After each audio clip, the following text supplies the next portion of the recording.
فرماتے ہیں کہ 3 شامی نوجوان اپنے گھوڑوں پر اسلامی لشکر کے ساتھ جہاد پر روانہ ہوئے، لیکن وہ لشکر سے الگ ہو کر چلتے، اور جب تک کفار کا لشکر ان پر پہلے حملہ نہ کرتا وہ لڑائی میں حصہ نہیں لیتے تھے۔ ایک مرتبہ رومیوں کا ایک بڑا لشکر مسلمانوں پر حملہ آور ہوا اور کئی مسلمانوں کو شہید کر دیا، بہت سارے قیدی بھی ہو گئے۔ یہ بھائی آپس میں کہنے لگے مسلمانوں پر ایک بڑی مصیبت نازل ہو گئی ہے، ہم پر لازم ہے کہ ہم اپنی جانوں کی پرواہ کیے بغیر جنگ میں کود پڑیں۔ یہ آگے بڑھے اور جو مسلمان باقی بچے تھے ان سے کہنے لگے تم ہمارے پیچھے ہو جاؤ اور ہمیں ان سے مقابلہ کرنے دو، اگر اللہ پاک نے چاہا تو ہم تمہارے لیے کافی ہوں گے۔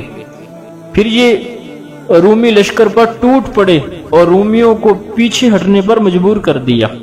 رومی بادشاہ جو ان تینوں کی بہادری کا منظر دیکھ رہا تھا اپنے ایک جرنیل سے کہنے لگا جو ان میں سے کسی نوجوان کو گرفتار کر کے لائے گا میں اسے اپنا قرب اور سپہ سالار بنا دوں گا۔ رومی لشکر نے یہ اعلان سن کر اپنی جانیں لڑا دی اور آخر کار ان تینوں بھائیوں کو بغیر زخمی کیے گرفتار کرنے میں کامیاب ہو گئے۔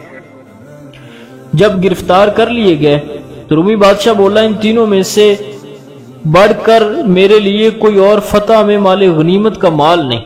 پھر اس نے اپنے لشکر کو روانگی کا حکم دے دیا اور ان تینوں بھائیوں کو اپنے ساتھ اپنے دار سلطنت قسطنطنیہ لے گیا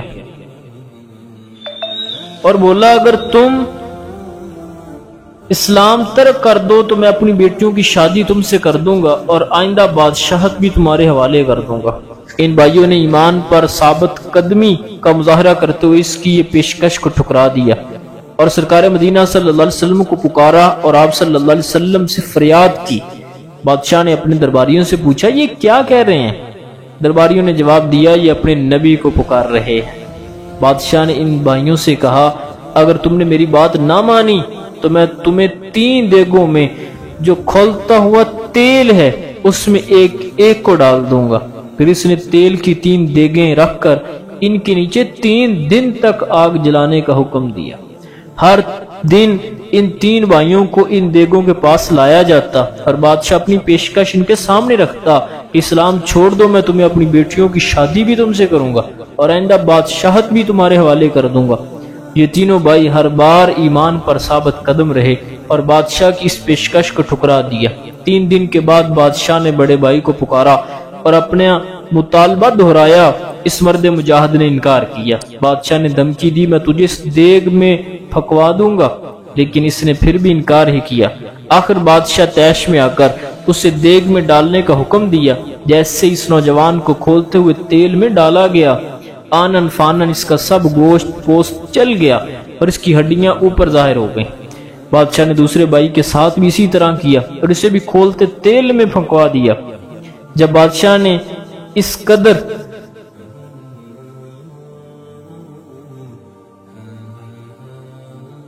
قدر کڑے وقت میں بھی اسلام پر ان کی استقامت اور ان ہوشربا مصائب پر صبر دیکھا تو نادم ہو کر اپنے آپ سے کہنے لگا میں نے ان مسلمانوں سے زیادہ بہادر کسی کو نہ دیکھا اور یہ میں نے ان کے ساتھ کیا کر دیا۔ پھر اس نے چھوٹے بھائی کو لانے کا حکم دیا اور اسے اپنے قریب کر کے مختلف ہیلے بہانوں سے ورگلانے لگا، لیکن وہ جوان ان کی چال بازی میں نہ آیا اور اس کے پائے ثبات میں ذرا برابر لرزش نہ آئی۔ اتنے میں اس کا ایک درباری بولا ہے بادشاہ اگر میں اسے پھنسا دوں تو مجھے انعام میں کیا ملے گا؟ بادشاہ نے جواب دیا میں تجھے اپنی فوج کا سپہ سالار بنا دوں۔ وہ درباری بولا مجھے منظور ہے۔ بادشاہ نے دریافت کیا تم اسے کیسے قابو میں کرو گے؟ تو اس نے کہا کہ آپ نہیں جانتے اہل عرب جو ہیں وہ خواتین عورتوں میں بڑی دلچسپی رکھتے ہیں، تو میری بیٹی تو جو ہے وہ خوبصورت اور حسینہ ہے، سب اس کے دیوانے ہیں، تو مجھے اب 40 دن کی مہلت دیں، 40 دن میں اسے قابو کر لوں گا۔ اور اس نوجوان کو اس کے حوالے کر دیا گیا۔ وہ درباری سے لے کر اپنی بیٹی کے پاس آیا اور سارا ماجرا اسے کہہ سنایا۔ لڑکی نے باپ کی بات پر عمل پیرا ہونے پر رضامندی کا اظہار کیا۔ وہ نوجوان اس لڑکی کے پاس اس طرح رہنے لگا کہ دن کو روزہ رکھتا، رات کو نوافل میں مشغول رہتا اور نظر اٹھا کر بھی اس کی طرف نہ دیکھتا۔ دن گزرتے گئے۔